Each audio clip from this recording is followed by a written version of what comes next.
Hello guys, so again I'm back with another video after a long days. So as you all know the current situation in UAE, എനിക്ക് കുറച്ചധികം messages വന്നിട്ടുണ്ടായിരുന്നു കേട്ടോ. കുറച്ചെന്ന് വെച്ച് കഴിഞ്ഞാൽ അധികമൊന്നുമില്ല, എന്നാലും ഒന്ന് രണ്ട് ആൾക്കാർ എനിക്ക് മെസ്സേജ് അയച്ചിട്ടുണ്ടായിരുന്നു. എടാ എന്തുണ്ട്, സേഫ് ആണോ എന്നൊക്കെ ചോദിച്ചിട്ട്. ഇങ്ങനെ നാടും വീടൊക്കെ ഒക്കെ വിട്ട് നിൽക്കുമ്പോൾ അങ്ങനെയുള്ള മെസ്സേജസ് ഒക്കെ കാണുമ്പോൾ ഒത്തിരി സന്തോഷം. എൻ്റെ ഫ്രണ്ട്സ് അല്ല, എൻ്റെ സ്റ്റുഡൻസ് പോലും, എനിക്ക് നാട്ടിലുള്ള എൻ്റെ സ്റ്റുഡൻസ് പോലും എനിക്ക് മെസ്സേജ് അയച്ചായിരുന്നു, മാം സേഫ് ആണോ എന്നൊക്കെ ചോദിച്ചിട്ട്. സോ ഞങ്ങൾ ഇവിടെ സേഫാണ്, ഇതുവരെ വേറെ കുഴപ്പങ്ങളൊന്നുമില്ല. പക്ഷേ ഇങ്ങനൊരു പ്രശ്നം തുടങ്ങിയ പിന്നെ എനിക്ക് സ്കൂളൊന്നും ഉണ്ടായിരുന്നില്ല, സ്കൂളൊക്കെ ഓൺലൈൻ ക്ലാസ് ആക്കി മാറ്റി.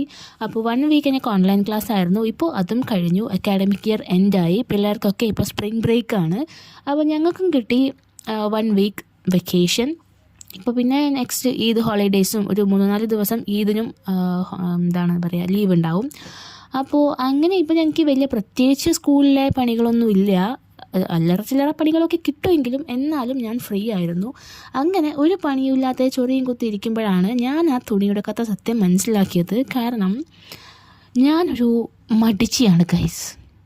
പ്രത്യേകിച്ച് പറയുകയാണെങ്കിൽ ഒരു പണിയും ഇല്ലാഞ്ഞിട്ടും ഞാൻ എൻ്റെ യൂട്യൂബ് ചാനലിന് വേണ്ടിയിട്ട് ഒരു കാര്യവും ചെയ്യുന്നുണ്ടായിരുന്നില്ല. വെറുതെ തിന്നുക, ഉറങ്ങുക, ഫോൺ എടുക്കുക, ഇത് തന്നെയായിരുന്നു പണി.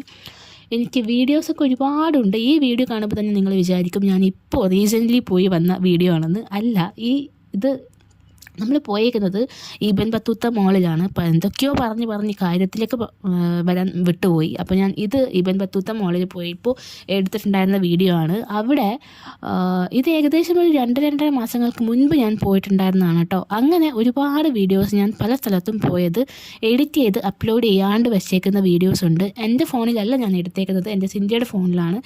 അങ്ങനെ ഞാൻ എഡിറ്റ് ചെയ്ത വീഡിയോ അപ്ലോഡ് ചെയ്യുന്നുമില്ല, ഡിലീറ്റ് ആക്കാനോട്ട് സമ്മതിക്കുന്നുമില്ല. അങ്ങനെ അവൻ്റെ ഫോണിൽ സ്റ്റോറേജ് ഫുൾ ആയിട്ട് അവൻ്റെ വായിലിരിക്കുന്നതും കൂടി ഞാൻ കേട്ടോണ്ടിരിക്കുകയാണ്. ഇന്റീരിയർ വർക്കും ഒക്കെ ആയിട്ട് നോർമൽ ഒരു മോളിൽ പോകുമ്പോൾ ഉള്ള എന്താ പറയുക, ഒരു അറ്റ്മോസ്ഫിയർ ആയിരുന്നില്ല.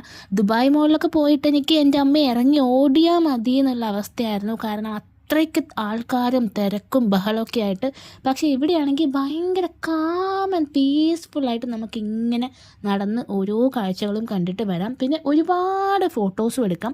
അത്രയ്ക്ക് നല്ല ഫോട്ടോ എടുക്കാൻ പറ്റിയ സ്പോട്ടുകളുണ്ട് അവിടെ. അപ്പം നല്ല ഡ്രസ്സൊക്കെ ഇട്ടിട്ട് അടിപൊളി ഫോട്ടോസൊക്കെ എടുത്തിട്ട് വരാം. എന്തായാലും നിങ്ങൾ ഇവിടെ ഉള്ളവർ എന്തായാലും മാളിലേക്കൊക്കെ പോയി കഴിഞ്ഞാൽ KFCയും അങ്ങനെയുള്ളതൊക്കെയാണ് ട്രൈ ചെയ്യാറ്. ഇന്നൊന്ന് വെറൈറ്റി പിടിക്കാമെന്ന് കരുതിയിട്ട് നേരെ ചൈനീസിലേട്ടേക്ക് ഒന്ന് കയറി അവിടെ പോയി ഈ ഒരു സംഭവങ്ങളൊക്കെ കഴിച്ചു. ഫുഡൊക്കെ അടിപൊളി ടേസ്റ്റ് ആയിരുന്നു. പക്ഷേ അതിൻ്റെ സൈഡ് എഫക്റ്റ് ആയിട്ട് 1-2 ദിവസം വയറ്റിന് നല്ല ബുദ്ധിമുട്ടായിരുന്നു കേട്ടോ.